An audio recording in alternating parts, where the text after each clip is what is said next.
Здраво, деца! Слушнете го денешниот возбудлив расказ.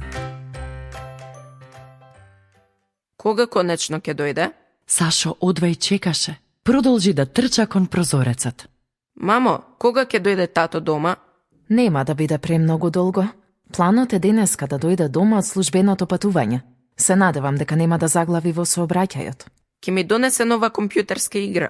Кога би можел да дојде сега? Кога би можел да дојде?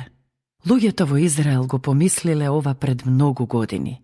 Чекале и се надевале дека набрзо ќе дојде Спасителот кој го ветил Бог. Андреј одвај чекал. Со нетрпение го чекал оној кој ќе донесе спасение и мир. Најмногу сакал да биде со Јован.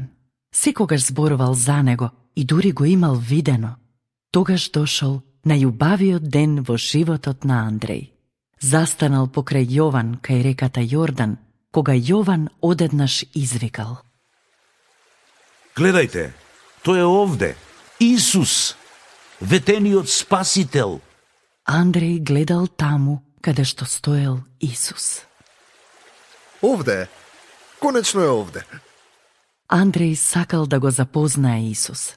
Тргнал со пријателите да го следи Исус. Исус точно знае кој го бара и кој сака да го запознае. Се свртел и прашал: Кого барате? Што сакате? Каде живееш? Дојдете со мене и ќе ви покажам. Со голема радост и возбудени отишле со Исус. Виделе каде живее и цел ден останале со него. Да се биде со Исус е најголема радост. Ја имаш ли таа радост? Андреј бликаше од радост. Едноставно мораше да каже некому за тоа прекрасно искуство. Пренеси. Тоа е тоа. На кого ќе кажеш за Исус денеска? Андреј прво му кажал на неговиот брат. Симон, го најдовме. Исус е овде. Дојди со мене. Мора да го запознаеш. Возбудата на Андреј била заразна. Симон му поверувал на брат му и отишол со него. И Исус како да го чекал. Исус дури му го знаел името. Ти си Симон, но од сега ќе се нарекуваш Петар. Ново име.